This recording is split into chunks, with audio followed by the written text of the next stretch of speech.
Fraternidad Rosacruz de Maxim del Diccionario Rosacruz. Letra B. Bacon, Francia, 1561-1626. Filósofo y estadista inglés, uno de los fundadores del método experimental, que se considera relacionado con los Rosacruces. Sus obras más famosas son Novum Organum, The New Atlantis, Essays, etc. Bautismo. Trascendental acto y el primer paso en la dedicación de la vida de un cristiano místico, es el bautismo, pero no nos referimos a ese bautismo físico, en el que el neófito es ya rociado o bien sumergido en el agua, y en donde éste hace al que le bautiza ciertas promesas, sino a un bautismo místico que puede tener lugar en cualquier parte y momento, pues se trata de sin proceso espiritual para lograr un elevado propósito, y que ocurre en el momento en que el candidato siente con suficiente intensidad el anhelo de conocer la causa del dolor y de aliviarlo. Véase. Capítulo 11, el rito místico del bautismo, del libro Iniciación Antigua y Moderna, por Mayendel. Bazo. Órgano por cuyo intermedio el cuerpo vital especializa el fluido solar incoloro que está en torno nuestro. Esta vitalidad solar compenetra todo el cuerpo y es vista por el clarividente como un fluido de color rosa pálido, al transmutarse cuando entra al cuerpo físico y pasa luego a los nervios. Cuando el cerebro lo exterioriza por los diversos centros, particularmente en grandes cantidades, mueve los músculos a los que van los nervios. Belén, estrella de la poderosa y unificante influencia del Cristo ha sido simbolizada en la hermosa leyenda de los tres reyes magos o sabios de Oriente, representantes de distintas razas que fueron guiados por la estrella del Salvador del mundo o de Belén, que apareció al nacer Jesús.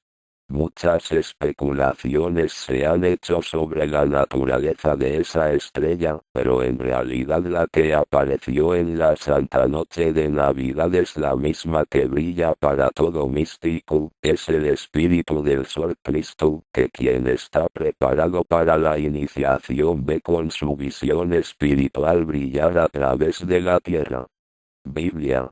Hay que comprender, hablando de los misterios cristianos, que los cuatro evangelios no son solamente relatos de la vida de un solo individuo, escritos por cuatro personas diferentes, sino que son símbolos de distintas iniciaciones. Cada uno atravesará algún día los cuatro periodos descritos en los cuatro evangelios, porque cada uno está desarrollando el Espíritu de Cristo en su interior. Y al decir esto de los cuatro evangelios, podemos aplicarlo también a una gran parte del Antiguo Testamento, porque es un libro maravilloso de ocultismo. Cuando recogemos patatas, no esperamos encontrar solo patatas y ninguna tierra, tampoco debemos esperar al ahondar en el libro llamado la Biblia, que cada palabra sea una verdad oculta, porque como debe haber tierra entre las patatas, así también debe haber escoria entre las verdades ocultas de la Biblia. Los cuatro evangelios fueron escritos de tal manera que solo aquellos que tienen el derecho de saber pueden descubrir el verdadero significado y comprender los hechos subyacentes. Así, igualmente, en el Antiguo Testamento encontramos grandes verdades ocultas que se transforman en lúcidas el día en que podemos mirar detrás del velo. Débase notar que los que originalmente escribieron la Biblia no intentaron dar la verdad de una manera que todo el que quisiera pudiera leerla. Nada estaba tan lejos de sus mentes que escribir un libro abierto sobre Dios. Los grandes ocultistas que escribieron el Torá son muy categóricos en este punto. Sus secretos no podían ser comprendidos por todos. Cada palabra del Torah tiene un elevado significado y un misterio sublime. Muchos pasajes están velados, otros deben entenderse al pie de la letra, y nadie que no posea la clave oculta puede descifrar las profundas verdades veladas en lo que muy a menudo aparentan ser feísimas vestiduras. Bib. Corine Eline, Newaje Bible Interpretations, 5 volúmenes. Newaje Press, Los Ángeles, Cal, USA. Blavatsky, Elena Petrovna, 1831-1891. Teósofa y ocultista rusa, que fundó con Horace San Orcott y otros en 1875, en Nueva York, la Sociedad Teosófica. Con sus obras La Doctrina Secreta, Isis Symbol, etc., transmitió al occidente doctrinas esotéricas basadas en la tradición oriental. B. Max Endel, Blavatsky and the Secret Doctrine, Poen Express, Los Ángeles, Cal, 1933. Boheme, Jacob, 1575-1624. Místico cristiano protestante y teósofo alemán de humilde origen, que pese a su escasa instrucción escribió inspiradas obras, entre las cuales, Aurora, La Triple Vida, El Camino para ir a Cristo, Teosofía Revelata. Letra C. Kabbalah, Kabbalah o Kabbalah. El nombre de la mística tradición del judaísmo y las doctrinas que tratan de los sepirot del significado simbólico de las palabras. El nombre se aplica también a las obras medievales que se ocupan de esta tradición.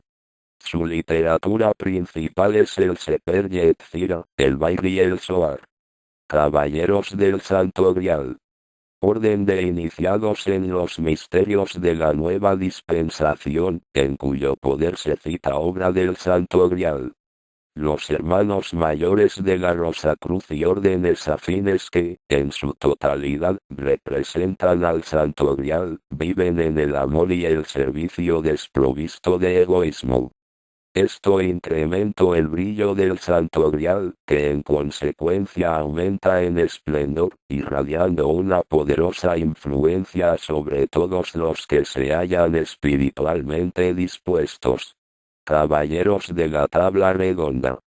Según la tradición medieval, orden fundada por el rey Artur de Bretaña y que fue sugerida por el mago Merlín para ir a la conquista del Santo Grial. Su denominación deriva de sentarse los caballeros que la formaban, para sus deliberaciones, alrededor de una mesa circular. Caduceo, cetro de Mercurio. Vara entrelazada con dos serpientes que en la parte superior tiene dos pequeñas alas o un yelmo alado. El peregrinaje de la involución y de la evolución, incluyendo el camino recto de la iniciación, está significado en el caduceo. También la vara central es emblemática de la columna vertebral y sus serpientes aluden al ascenso de la energía latente y enroscada sobre sí misma, que se encuentra en la base de la espina dorsal del hombre. Este símbolo es muy antiguo, ya que se ha encontrado en Sumeria y en la India grabado en piedra, atribuyéndose su origen, en la antigüedad clásica, a la supuesta intervención de Mercurio entre dos serpientes peleando, las cuales se enroscaron en su vara. Se le ha considerado también símbolo del equilibrio moral y de la buena conducta. El bastón expresa el poder, las dos serpientes la sabiduría, las alas la diligencia, y el yelmo emblemático de elevados pensamientos. Véase diagrama 15 y capítulo 16 del concepto Rosacruz del Cosmos. Calvario, Lat Calvaria, calavera. Lugar de crucifixión de Cristo, en las afueras de Jerusalén, llamado Gólgota, cráneo, en hebreo. El origen del nombre proviene posiblemente de la forma de la colina o de la costumbre existente de dejar en ese lugar las calaveras de los criminales ejecutados. Este sitio se encuentra actualmente dentro del recinto de la iglesia del Santo Sepulcro. Caos. Intervalo entre periodos y revoluciones en que cesa toda distinción entre la vida y la forma. Esto es aplicable al hombre, a los reinos inferiores y también a los mundos y globos, bases de la forma para la vida evolucionantes. Podríamos compararlo al intervalo que existe entre la muerte y un nuevo nacimiento del hombre. Todos los sistemas religiosos enseñan que hubo un tiempo durante el cual las tinieblas reinaron supremas. Todas las cosas que ahora percibimos, entonces no eran existentes. La tierra, el cielo y los cuerpos celestiales estaban increados y de igual modo estaba la innumerable multitud de formas que viven y se mueven sobre los diferentes planetas. Todo estaba en un estado fluídico y el espíritu universal incubaba calladamente en el espacio infinito como la única existencia. Los griegos llamaron a tal homogénea condición caos, y el estado de segregación ordenada que ahora vemos, las órbitas danzantes que iluminan la bóveda arqueada del cielo, la determinada procesión de los planetas alrededor de una luz central, el sol majestuoso, la ininterrumpida sucesión de las estaciones y las alternativas incambiables del flujo y reflujo de las mareas. Todo este agregado y sistemático orden fue llamado cosmos y se supuso que procedía del caos. El caos no es un estado que haya existido en el pasado y que ahora haya desaparecido completamente si no existiera esas formas viejas que han prestado ya toda su utilidad y que están resolviéndose constantemente en el caos, el que a su vez está dando nacimiento a nuevas formas constantemente. No podría haber progreso alguno. La obra de la civilización cesaría y el estancamiento impediría toda posibilidad de desarrollo. Debemos aprender a pensar en el caos como si fuera espíritu de Dios, que compenetra todo el infinito, y según la máxima oculta, se verá entonces con su verdadera luz que, el caos es el semillero del cosmos, y ya no volveremos a admirarnos de que, se puede sacar algo de la nada, porque el espacio no es sinónimo de nada. El caos es un nombre santo, un nombre que significa la causa de todo lo que vemos en la naturaleza, e inspira un sentimiento de devoción a todo ocultista probado, desarrollado y sincero. Él contempla el mundo visible de los sentidos como una revelación de las potencialidades ocultas del caos. Casiel, Arcángel.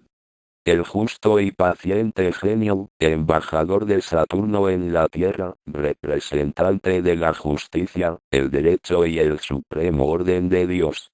Cielo.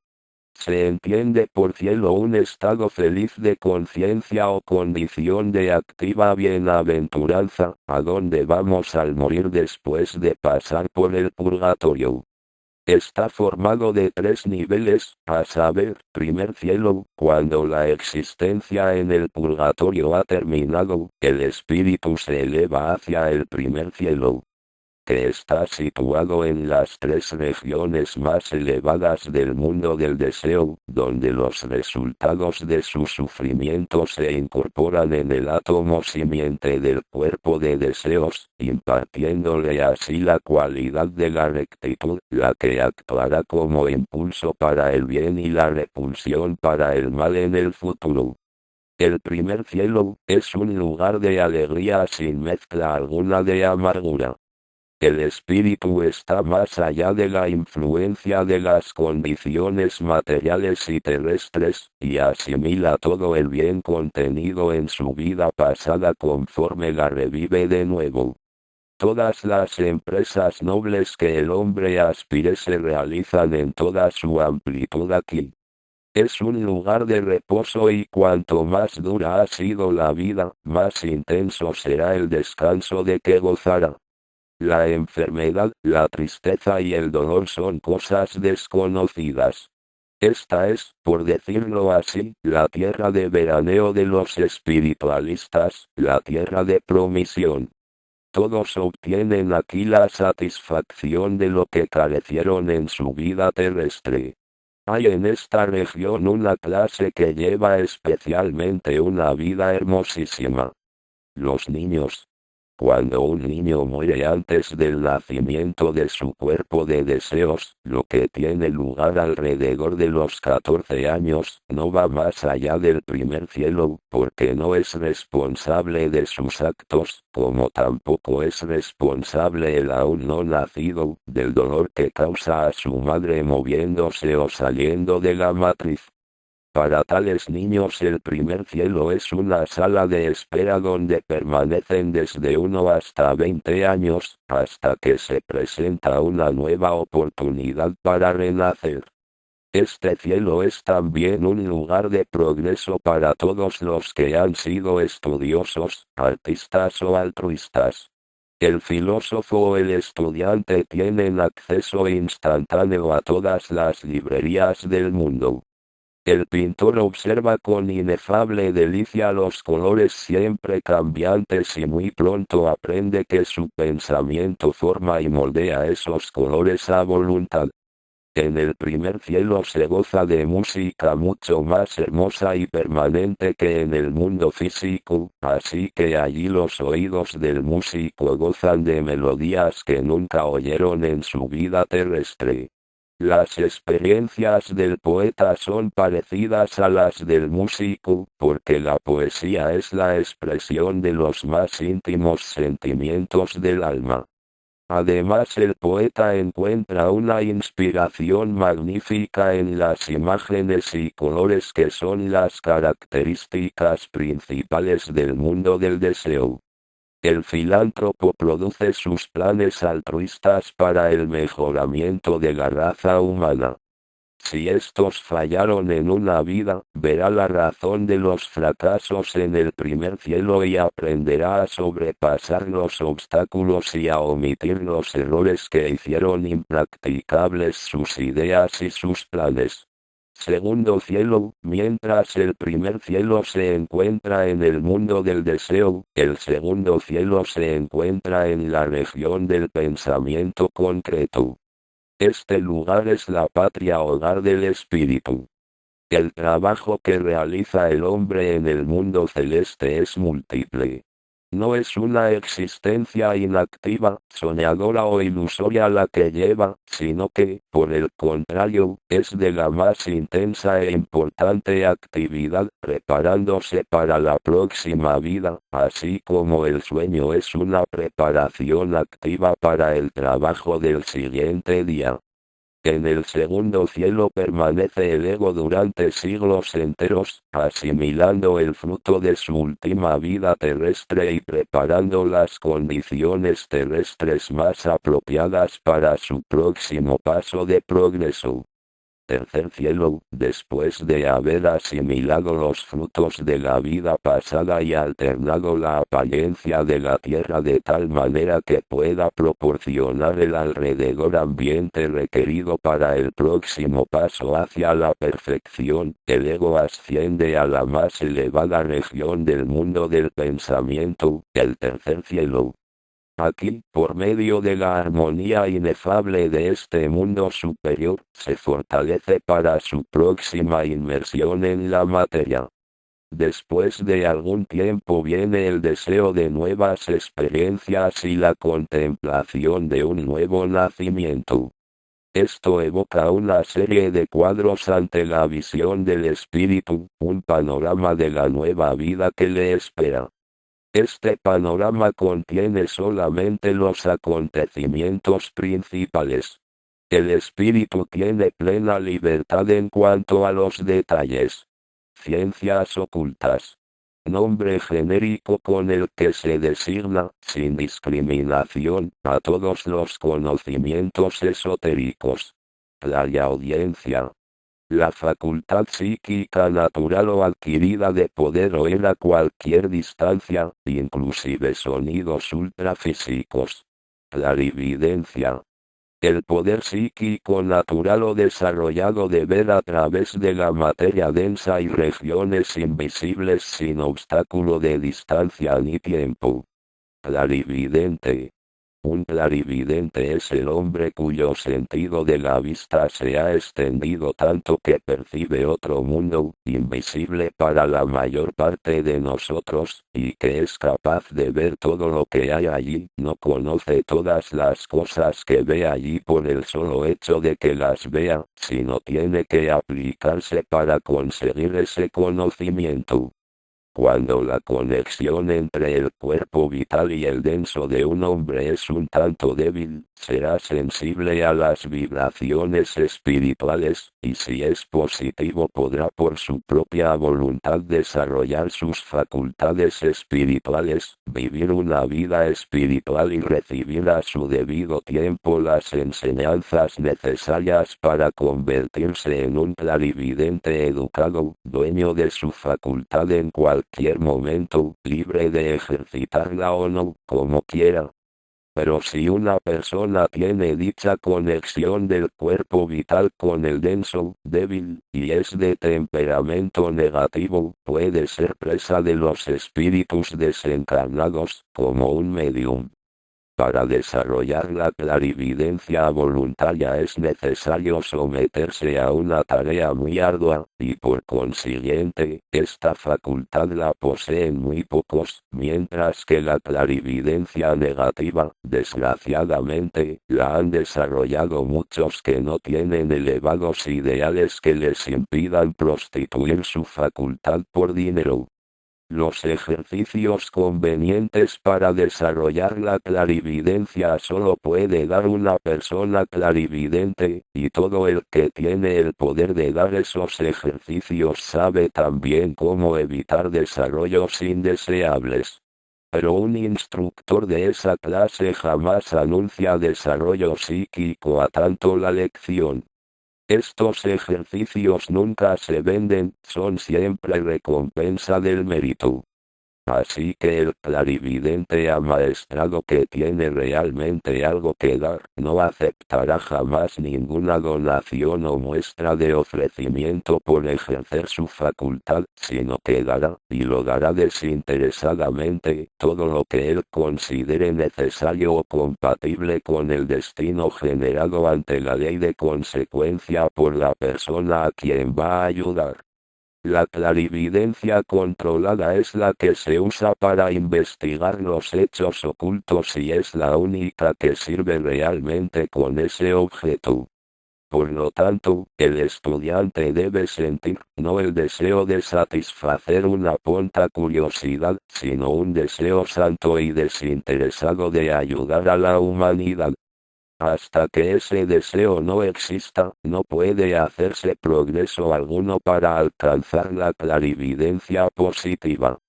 Cartas a los estudiantes, por Max Heindel. Este libro reúne 97 cartas sobre temas espirituales a través de las cuales mantuvo el autor contacto personal con los estudiantes de filosofía Rosacruz desde la Navidad de 1910 hasta su fallecimiento en 1919. En los muchos interesantes temas que abarcan, podemos mencionar métodos de desarrollo orientales y occidentales, maestros espirituales verdaderos y falsos, el papel del mal en el mundo, ejercicios diarios para el cultivo del alma, qué puede esperar el discípulo del maestro, cómo dominar nuestras estrellas, etc. Una obra que contiene prácticas enseñanzas recogidas por el autor en su experiencia de lo oculto. Título original en inglés Letters to Students, L.N. Fovier Co., London, traducido al español y editado por Librería Sintes, Barcelona, y ed. Kiersan RL, Buenos Aires. Color. El color tiene gran importancia en la vida del estudiante, pues implica todo el ambiente material que nos rodea. Hay más propensión a sentirse cómodo física y espiritualmente en un lugar de color y decorado hermoso, que en un sitio donde reina el desarreglo y el caos estético. Lo bello unido a lo bueno y lo verdadero facilita el progreso espiritual del hombre. Debemos entonces, dentro de nuestros medios, construirnos un ambiente a nuestro gusto, en color y moblaje que nos sean agradables, pues las cosas emiten vibraciones que nos favorecen o no, es decir, si sabemos o no guardar la armonía con ellas. También en el vestir debemos tratar de ser selectos sin lujos. Una correcta presentación dice mucho físicamente en favor de la persona, y espiritualmente significa una expresión de orden en su vida exterior, que es siempre un reflejo de lo interno. Si no poseemos gusto artístico para saber elegir nuestro ambiente y vestidos, es necesario ir creándonoslo consultando a personas entendidas, o concurriendo a lugares donde prime la estética, consultando libros, etc. Mucho podemos ir copiando de lo bello que existe en el mundo, hasta ir creando paulatinamente un gusto propio que refleje las cualidades espirituales internas del alma. El poder rodearse de objetos bellos significa saber apreciar el aspecto hermoso de la naturaleza y el arte, y responde al anhelo interno de ritmo y belleza que todos llevamos en potencia y que exteriorizaremos cuando seamos como dioses. Viv Corinne Eline, Color Music Niuage Press, Los Ángeles, USA, 1964. Comenius, Joan Lamos, 1592-1670. Clérigo y educador moravo. Fue un pionero de los modernos métodos de educación y pretendió unir a todas las naciones en un sistema educacional común. Discípulo de Andrea y ferviente propagandista de las ideas rosacruces, conoció la persecución cuando era obispo de la comunidad morava. Fue autor de Prodomus Pansopicum 1633, Opus Pansopicum 1648, y Opera Didáctica, 1657. Comunión. La comunión es el sacramento en el cual compartimos el pan que está hecho con la simiente de castas plantas y en las cuales el cáliz simboliza la cápsula de simiente libre de pasión. Es un inicio de la edad futura, una edad en la cual el matrimonio no será necesario para transmitir la simiente de ser padre a la madre, porque entonces nos alimentaremos directamente de la vida cósmica y habremos de este modo vencido a la muerte. Concentración. La facultad de mantener dirigidos los propios pensamientos hacia un punto determinado, sin permitir que se desvíen, eliminando de la mente todos los demás asuntos. Produce poder mental, y tiene por propósito, calmar el cuerpo denso hasta el mismo grado de inercia e insensibilidad que adquiere durante el sueño, pero manteniendo el espíritu perfectamente despierto, alerta y consciente. B. Ponernos en condiciones tales que los centros sensoriales del cuerpo de deseos puedan comenzar a girar dentro del cuerpo denso para que con el empleo de la fórmula apropiada las partes sutiles de nuestros vehículos se separen para ser empleados durante el sueño en los mundos internos. C. Que la mente adquiera fijeza para mantener un pensamiento, forma, tema o asunto para la práctica ulterior de la meditación. Método de concentración. 1. Al despertar por la mañana estando el cuerpo en posición confortable y en estado de laxitud, abstraerse en un objeto imaginado o cualquier idea elevada que nos saque de las experiencias ordinarias, si es posible más allá del tiempo y del espacio.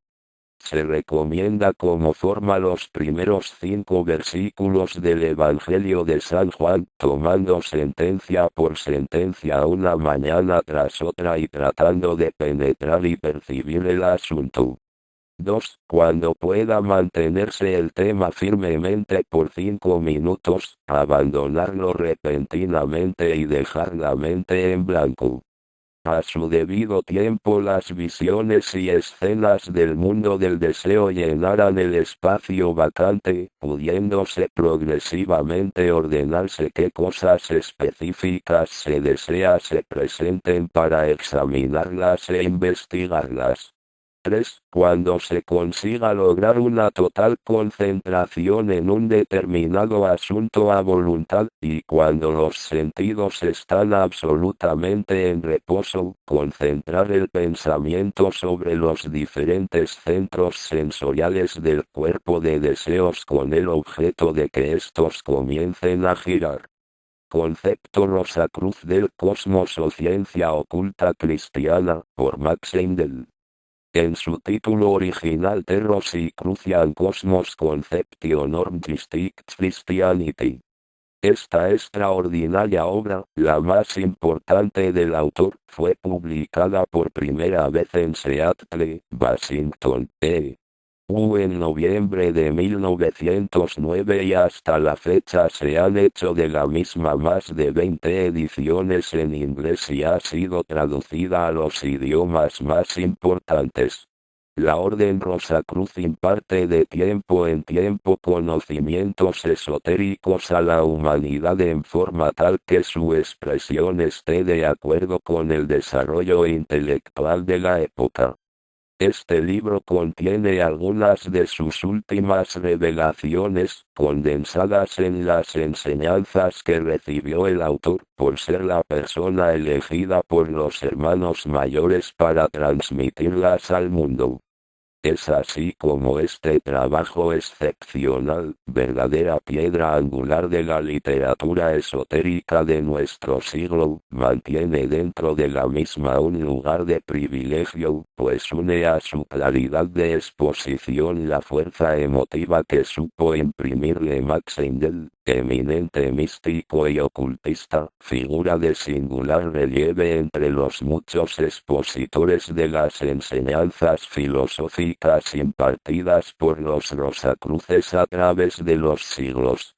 En las 3 partes principales en que se divide la obra, constitución actual del hombre y método de su desarrollo, cosmogénesis y antropogénesis, y futuro desarrollo e iniciación del hombre, podrá captar el estudioso ávido de una enseñanza trascendente de carácter cristiano, conocimientos de alto valor y místico significado. La primera edición de esta obra fue hecha en Buenos Aires en el año 1913 por la librería Kiev, en 3 tomos. La próxima fue realizada por la librería Sintes, Barcelona, 1930, en 1 tomo y luego nuevamente en sucesivas ediciones por la editorial Kiersana, Buenos Aires, 10,3 edición. 1962. Conciencia. Cualidad o producto de la actividad íntima del espíritu humano para reconocerse en sus atributos esenciales y en todas las modificaciones que en sí mismo experimenta, al percibir y aquilatar los objetos, las imágenes y sensaciones del medio ambiente, que le son transmitidas por los órganos sensoriales y el cerebro. Los diversos estados de conciencia del hombre en los diferentes periodos son los siguientes: periodos, conciencia correspondiente, Saturno. Inconsciencia, correspondiente al trance profundo, solar. Inconsciencia, correspondiente al sueño sin ensueños, lunar. Conciencia pictórica interna, correspondiente al sueño con ensueños. Primer vislumbre de la actual conciencia de vigilia, consistiendo en representaciones internas de los objetos, colores y sonidos externos. Terrestre. Conciencia de vigilia, objetiva. Es con la que tenemos conocimiento del mundo externo, dependiendo de lo que percibamos por nuestros sentidos. A esto lo denominamos real, en contradistinción de nuestros pensamientos e ideas que llegan a nosotros a través de nuestra conciencia interna. Su realidad no es aparente para nosotros en la misma forma que un objeto cualquiera visible en el espacio. En el periodo terrestre el hombre percibió la realidad del mundo exterior y por vez primera vislumbró la diferencia entre el yo y el no yo, los otros. Comprendió la separatividad y surgió el egoísmo. Anteriormente no había habido ni pensamiento ni ideas sobre el mundo externo, y por consiguiente no había tampoco memoria de los sucesos. Ese cambio de la conciencia pictórica interna a la conciencia del yo y objetiva, fue efectuado muy lentamente, con una lentitud proporcional a su magnitud, desde la permanencia en el globo C de la tercera revolución del periodo lunar hasta la última parte de la época Atlante. Durante ese tiempo la vida evolucionante pasea a través de 4 grandes estados de desenvolvimiento análogo al animal antes de alcanzar el estado humano. Esos grados del pasado corresponden a los 4 estados no pasados aún y a las 4 iniciaciones. Dentro de esos 4 estados de conciencia ya pasados hay 13 grados, y desde el estado actual del hombre hasta la última de las grandes iniciaciones, hay 13 iniciaciones, los 9 grados de los misterios menores y las 4 grandes iniciaciones. Hay una división similar entre vuestros animales actuales, radiados, moluscos, articulados y vertebrados, la que puede distinguirse en su forma, porque, como la forma es la expresión de la vida, cada grado de desarrollo de esta debe corresponder necesariamente a un desarrollo de conciencia. Júpiter. Conciencia propia y de imágenes conscientes. Volverán las imágenes internas ensoñativas del periodo lunar, pero estarán sujetas a la voluntad del pensador y no serán simples reproducciones de los objetos exteriores. Así que habrá una combinación de las imaginaciones del periodo lunar y de los pensamientos o ideas desarrollados conscientemente durante el periodo terrestre, esto es, que será una conciencia pictórica consciente de sí.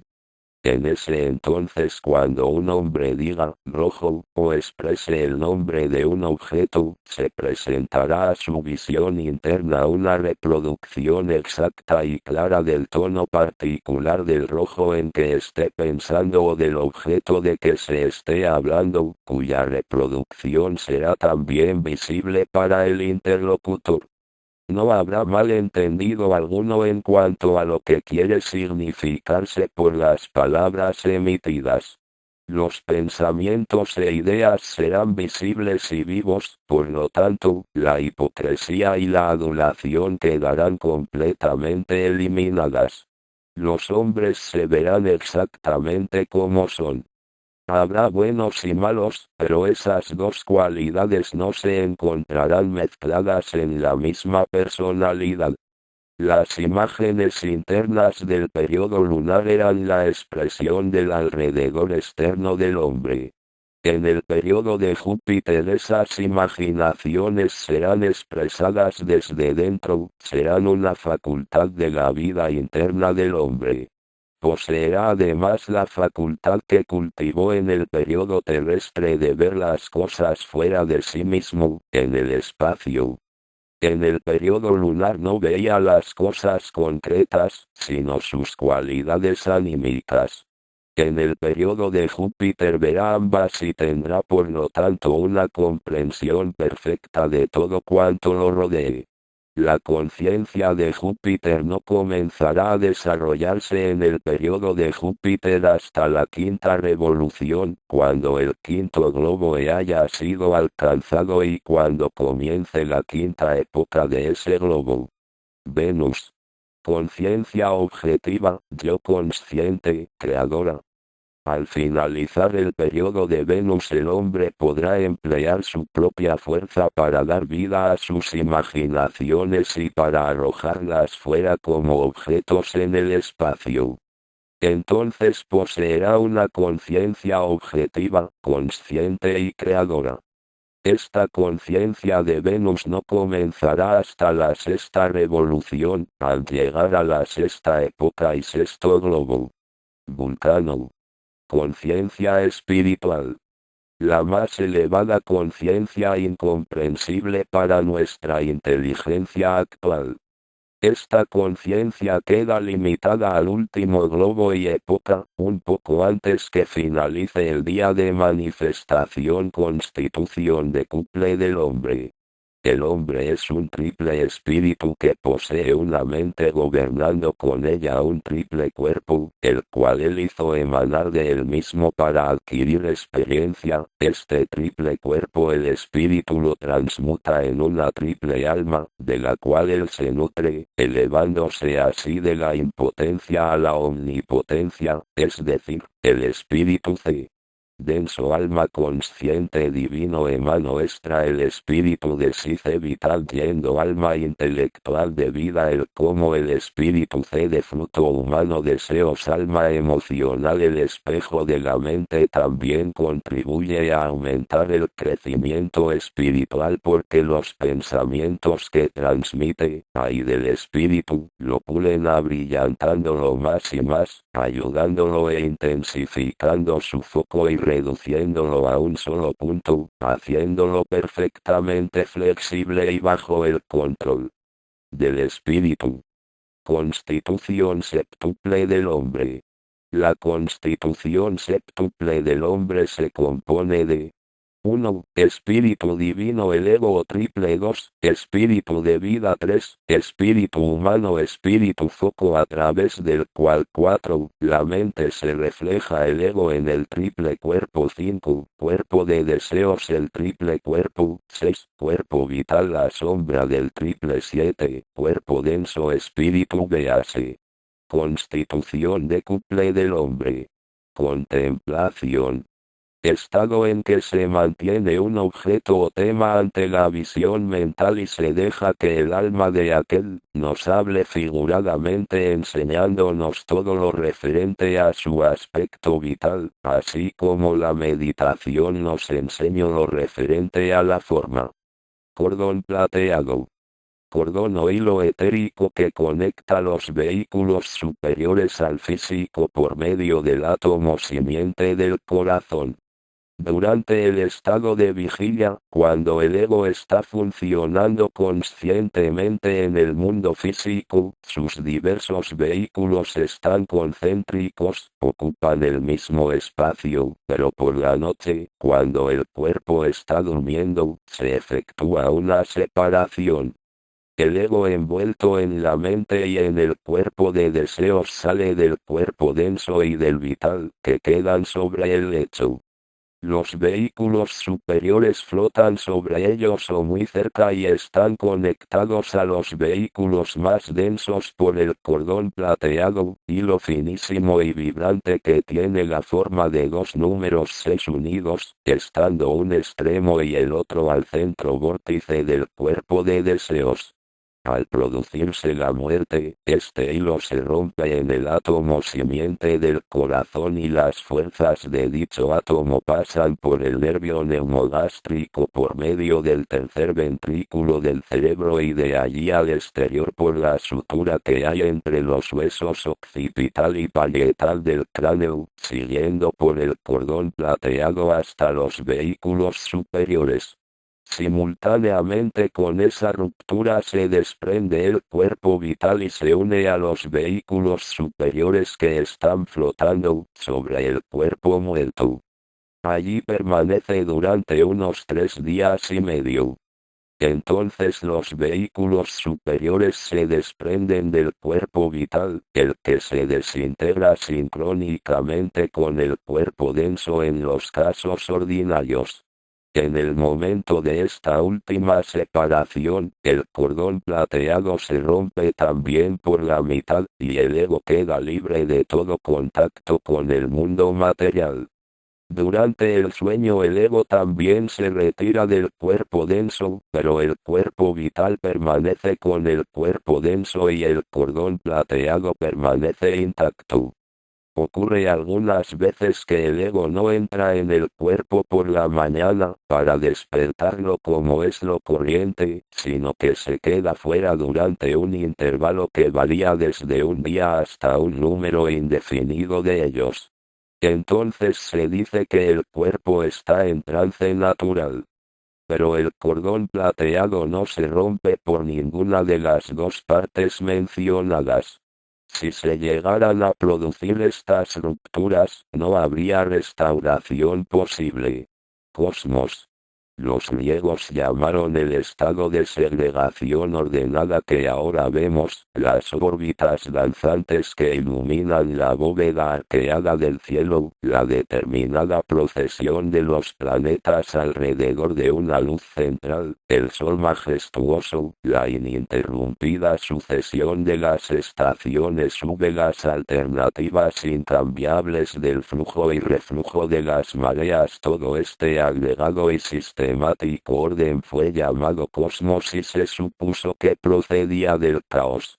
Cristianismo, religión oriunda del Medio Oriente, proveniente del judaísmo, fundamentada por Jesucristo, siendo sus libros doctrinales el Antiguo Testamento o escrituras histórico-religiosas de los hebreos, y el Nuevo Testamento que reúne los evangelios, epístolas y escritos de los apóstoles.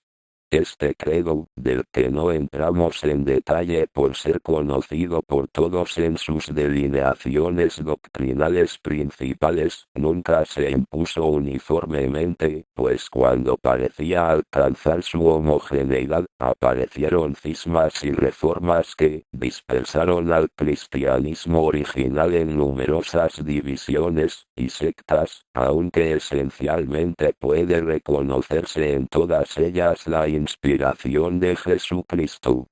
Esotéricamente considerado, el cristianismo en su esencia será la religión universal del futuro, al considerar a Cristo, el Verbo, el Señor del amor, como el máximo salvador espiritual que ha tenido la humanidad, ya que la religión cristiana es la única que no espera a aquel que debe venir, sino a aquel que debe volver.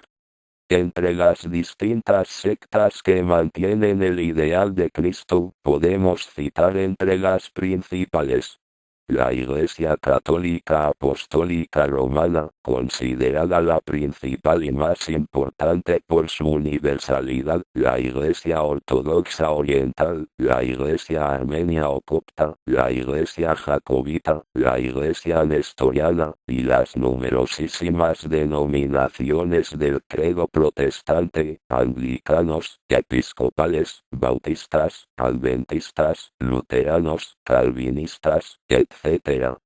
Cristianismo Rosacruz, por Max Heindel. Este libro reúne 20 interesantes conferencias dadas por el autor sobre la interpretación del cristianismo desde el punto de vista de la filosofía oculta Rosacruz, arrojando las mismas mucha luz espiritual sobre antiguas verdades, que se muestran ahora con ropajes modernos. Los títulos de estas disertaciones son los siguientes: 1. El enigma de la vida y de la muerte. 2. ¿Dónde están los muertos? Punto y coma. 3. Visión espiritual y mundos espirituales. 4. Sueño, ensueños, trance, hipnotismo, mediumnidad y locura. 5. La vida y la muerte en el purgatorio. 6. Vida y actividad en el cielo. 7. El nacimiento, un cuádruple acontecimiento. 8. La ciencia de la nutrición, de la salud y de la dilatada juventud. 9. Alegorías astronómicas de la Biblia. 10. Astrología, su alcance y limitaciones. 11. Visión y percepción espiritual. 12. Parsifal, el famoso drama musical de Wagner. 13. Los ángeles como factores de la evolución. 14. Lucifer, tentador o benefactor. Punto y coma. 15. El misterio del Gólgota y la sangre purificadora. 16. La estrella de Belén. Un hecho místico. 17. El misterio del Santo Grial. 18. El Padre Nuestro. 19. La fuerza futura, viril o qué. Punto y coma.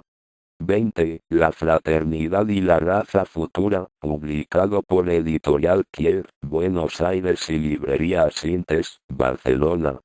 Cristo. El Hijo, el más elevado e iniciado del periodo solar, el verbo de que habla San Juan. Es el segundo aspecto del Ser Supremo o Dios, caracterizado como amor-sabiduría. Es una ley del cosmos el que ningún ser, por elevado que sea, pueda funcionar en cualquier mundo sin tener un vehículo construido con el material de ese mundo. Por lo tanto, el cuerpo de deseos era el vehículo inferior del grupo de espíritus que habían alcanzado el estado humano en el periodo solar. Cristo era uno de esos espíritus y era por consiguiente incapaz de construir para sí mismo un cuerpo vital y un cuerpo denso. Podía haber trabajado sobre la humanidad con un cuerpo de deseos como hicieron sus hermanos más jóvenes, los arcángeles como espíritus de raza. Jehová les había abierto el camino para entrar en el cuerpo denso por medio del aire que el hombre inhalaba. Todas las religiones de raza fueron religiones de ley y creadores del pecado por la desobediencia de esa ley. Estaban bajo la dirección de Jehová, cuyo vehículo inferior es el espíritu humano, que lo correlacionaba al mundo del pensamiento abstracto, donde todo es separatista y por lo tanto conduce al beneficio propio. Esta fue precisamente la razón que hizo necesaria la intervención de Cristo. Bajo el régimen de Jehová la unidad era imposible, por lo tanto el Cristo que poseía como vehículo inferior el unificante espíritu de vida, debía entrar en un cuerpo humano denso como el nuestro. Debía aparecer como un hombre entre los hombres y entrar en ese cuerpo porque únicamente desde adentro es posible conquistar la religión de raza que influencia al hombre desde afuera. Cristo no podía nacer en un cuerpo denso como el nuestro. Pero aunque hubiera poseído esa capacidad, hubiera sido inconveniente que un ser tan elevado empleara con ese propósito la energía necesaria para construir el cuerpo durante la vida antenatal, infancia y juventud, hasta llevarlo a la madurez necesaria para su uso. Él había cesado de usar ordinariamente vehículos tales como el espíritu humano, cuerpo mental y de deseos, aunque hubiera aprendido a construirlos en el periodo solar y retuviera la capacidad de construirlos y funcionar en ellos cuando quiera fuese requerido. Él usó todos sus vehículos propios, tomando únicamente el cuerpo vital y denso de Jesús. Cuando el último tenía 30 años de edad, Cristo entró en esos cuerpos y los empleó hasta el final de su misión en el Gólgota. Después de la destrucción del cuerpo denso, Cristo apareció entre sus discípulos en el cuerpo vital, en el que funcionó aún durante algún tiempo. El cuerpo vital es el vehículo que él empleará cuando aparezca nuevamente, porque nunca tomará otro cuerpo denso. Cuando Cristo penetró en el cuerpo de Jesús, este era un discípulo de grado elevado y por consiguiente su espíritu de vida estaba bien organizado. Por lo tanto, el vehículo inferior en el que funcionó Cristo y el vehículo mejor organizado de los vehículos superiores de Jesús, eran idénticos, y Cristo, cuando tomó el cuerpo vital y el denso de Jesús, se encontró con una cadena completa de vehículos desde el mundo del espíritu de vida hasta el mundo físico. De esta manera Cristo Jesús poseía los 12 vehículos que forman una ininterrumpida cadena desde el mundo físico hasta el mismo trono de Dios. Por lo tanto, Él es el único ser del universo que está en contacto a la vez con Dios y con el hombre, capaz de mediar entre ellos, porque Él ha experimentado, personal e individualmente todas las condiciones y conoce todas las limitaciones incidentales a la existencia física. Cristo es único entre todos los seres en los 7 mundos. Únicamente Él posee los 12 vehículos. Nadie, salvo Él, es capaz de sentir tal compasión ni comprender tan ampliamente la situación y las necesidades de la humanidad. Nadie, salvo Él, está calificado para traer el remedio que satisfaga todas nuestras necesidades. Cristo interno. El Dios de nuestro sistema solar tiene dentro de sí 3 grandes poderes primarios, dinámicos, que se denominan voluntad, sabiduría o amor, y actividad. Su poder de voluntad lo expresa a través del Padre, el iniciado más elevado de los señores de la mente, una oleada de vida que está 3 grados más avanzada que nosotros. Su poder de sabiduría o amor lo expresa a través del Cristo, el más alto iniciado de los arcángeles. Su poder de actividad lo manifiesta por medio de Jehová, el iniciado más grande de las huestes angélicas. Cada uno de nosotros tiene dentro, igualmente, 3 poderes primarios potenciales, que estarnos desarrollando en fuerzas dinámicas. En la terminología Rosacruz se les llama el Espíritu Divino, significando el poder de la voluntad, el principio del Padre en cada uno, el Espíritu de vida, que significa el poder de la sabiduría o amor, el Cristo interno en cada uno, y el Espíritu humano, significando la actividad, la energía que cada uno posee, que es como el poder que se expresa por medio de Jehová. Cruz. Emblema de diversas formas, usado por las religiones de distintos pueblos desde la más remota antigüedad. La cruz junto con el círculo son un antiquísimo concepto esotérico universal. En sentido místico y como emblema, la cruz tuvo por origen el dualismo andrógino en todas las manifestaciones de la naturaleza, inferido del concepto abstracto de una divinidad del mismo carácter. Simbolizó luego la idea del hombre regenerado, del mortal que, crucificado como hombre de carne con sus pasiones, renace como inmortal. El origen de la cruz en sus diferentes formas es antiquísimo y antes de que fuera adoptada por el cristianismo fue usada también como señal de reconocimiento entre los iniciados. La cruz simboliza los 4 reinos. El reino mineral anima a todas las sustancias químicas de cualquier clase que sean, así que la cruz hecha con cualquier material es el símbolo de ese reino. El madero inferior de la cruz es el símbolo del reino vegetal, porque las corrientes de los espíritus grupos, que dan vida a las plantas, vienen del centro de la tierra, donde están situados dichos espíritus grupos, y salen hasta la periferia de nuestro planeta, y hasta el espacio. El madero superior de la cruz es el símbolo del hombre, porque las corrientes vitales del reino humano vienen hacia abajo desde el sol, pasando por la vertical columna vertebral. De manera que el hombre es una planta invertida, porque así como la planta toma su alimento por las raíces, pasando hacia arriba, así también toma el hombre su alimento, pero por la cabeza, pasando hacia abajo. La planta es casta, pura y sin pasiones, y dirige sus órganos de generación, la flor una cosa bella y deliciosa, castamente y sin vergüenza hacia el sol, el hombre dirige sus órganos de generación, llenos de pasión, hacia la tierra.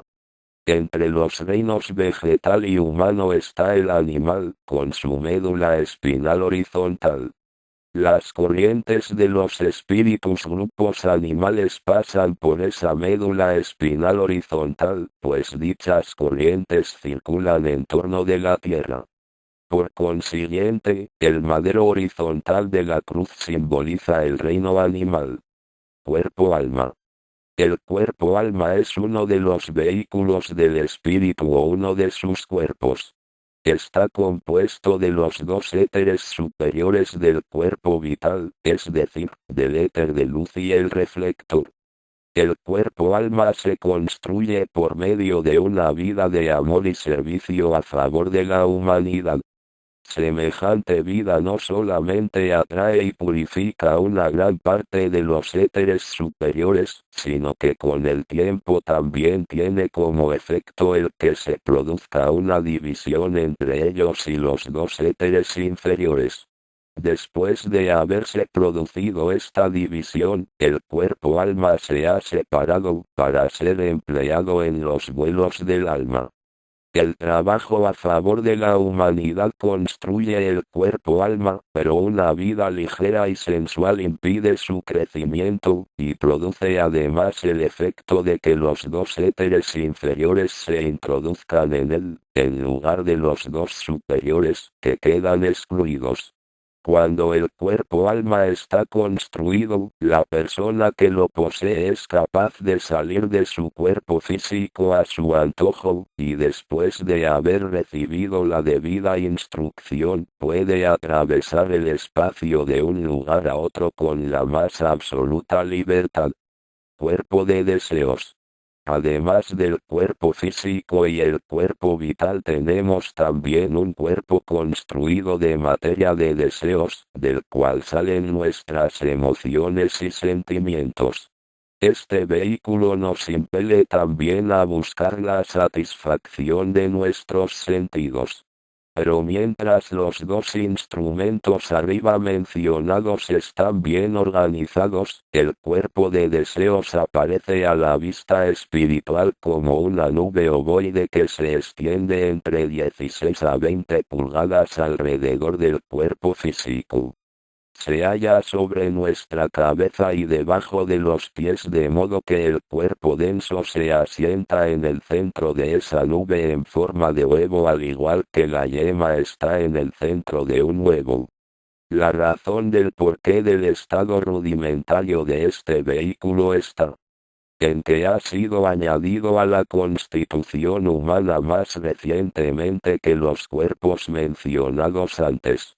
Los brazos y las piernas, las orejas y los ojos no son necesarios para usar el cuerpo de deseos, porque éste puede cruzar el espacio más velozmente que el viento y sin necesidad de tales medios de locomoción que necesitamos en el mundo visible.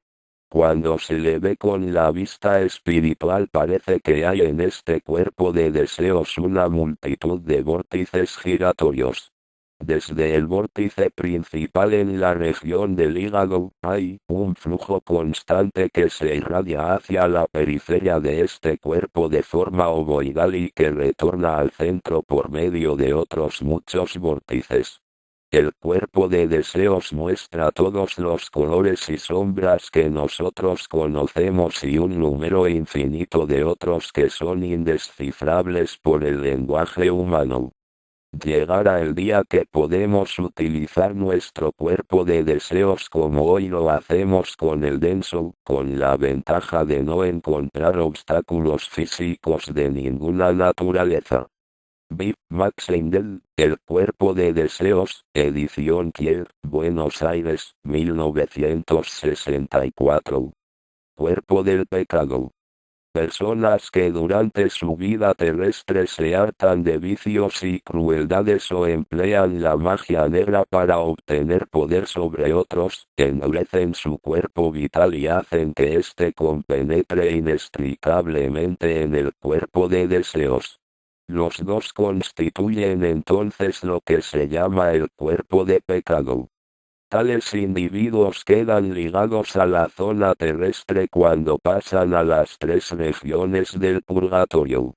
Las fuerzas del purgatorio no son capaces de desintegrar al cuerpo del pecado con la rapidez acostumbrada, de lo cual resulta que estos egos se quedan bajo la influencia terrestre en algunos casos durante centenares de años reteniendo su mala disposición. Cuerpo físico. Debemos estar sumamente agradecidos por el instrumento material llamado cuerpo físico o cuerpo denso que poseemos porque este es el más estimable de todos nuestros vehículos, si bien es perfectamente cierto que nuestro cuerpo físico es el más inferior de todos nuestros vehículos, es también igualmente cierto que ese vehículo es el más completo de todos nuestros instrumentos, y que sin él los otros nos serían de poquísima utilidad. Porque mientras este instrumento espléndidamente organizado nos permite hacer frente a las 1001 condiciones, de aquí nuestros vehículos superiores están prácticamente inorganizados. Hoy en día deberíamos de tratar nuestro instrumento físico, y deberíamos comprender que es necesario ejercer primeramente nuestros vehículos superiores antes de que puedan sernos de utilidad. Cuerpo pituitario.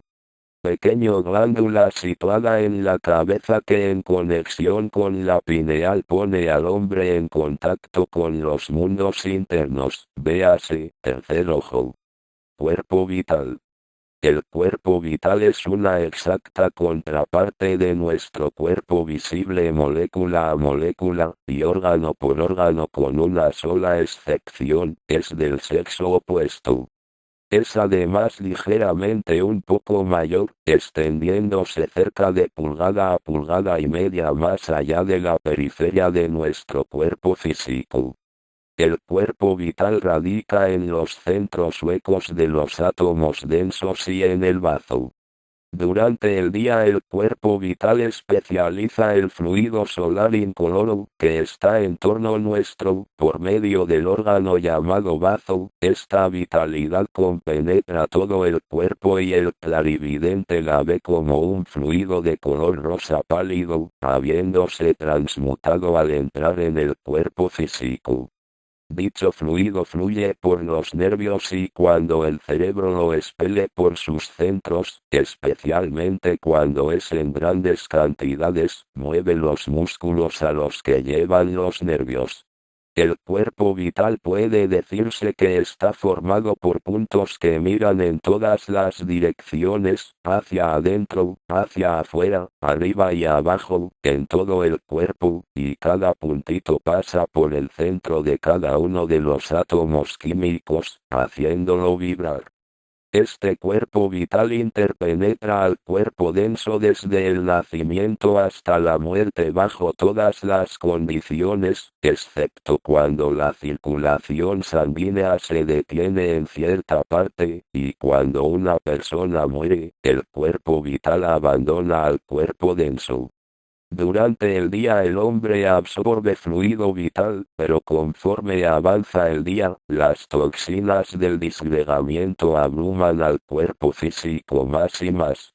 El fluido vital fluye con menos rapidez y por la noche llega un momento en el que el cuerpo vital no obtiene todo el fluido vivificador necesario, se debilita y los átomos del cuerpo se mueven más pesadamente. Entonces el ego siente su cuerpo pesado y cansado. Por último llega un momento en que el cuerpo vital se paraliza y las vibraciones del cuerpo denso se hacen tan densas que el ego no puede mover más su cuerpo, viéndose obligado a abandonarlo para que ese vehículo pueda restaurarse. Entonces decimos que se duerme. B.M. Max Heindel, El cuerpo vital, ed. Kier, Buenos Aires, 1964. Cuerpo vital y el cuerpo de deseos, el The Vital Body y The Desire Body, por Max Heindel. Editado como 2 libros independientes por Fowler y Co., Londres, 1950, n. 1953, respectivamente. Traducción española publicada por Editorial Kier, Buenos Aires, 1964. De mayo. El cuerpo vital, evolución pasada del cuerpo vital del hombre durante periodos y revoluciones, durante épocas. El cuerpo vital del hombre en la época área actual. Su naturaleza y sus funciones. Salud y enfermedades. Sueños y ensueños. La muerte, y los mundos invisibles. Hacia el renacimiento. Los niños. El cuerpo vital de los animales y de las plantas. Su naturaleza y sus funciones. Relación del cuerpo vital con el desarrollo espiritual. Un factor importante. Efecto de las oraciones, de los rituales y de los ejercicios. La iniciación antigua. Desarrollo positivo y negativo. El cuerpo vital de Jesús. Un vehículo para el Cristo. El cuerpo de deseos, el mundo del deseo planetario. Su relación con el mineral, la planta, el animal y el hombre. Origen y desarrollo del cuerpo de deseos del hombre. A través de los periodos septenarios. El cuerpo de deseos del hombre en el mundo físico. De la infancia a la pubertad. Su aspecto y sus funciones. Efectos de las emociones sobre los contornos y los colores. La influencia del pensamiento. Su relación con la conciencia. Durante el sueño. El cuerpo de deseos del hombre en el mundo invisible. Al morir. Las causas de la mortalidad infantil. El purgatorio. Espíritus apegados a la tierra y sus víctimas. La región fronteriza. El primer cielo. El segundo cielo. Hacia el renacimiento. La espiritualización del cuerpo de deseos del hombre. Seres superiores, como factores. No se puede confiar en el cuerpo de deseos. Preparación para la vida superior. Diccionario Rosacruz, Fraternidad Rosacruz de Max Heindel, continuará.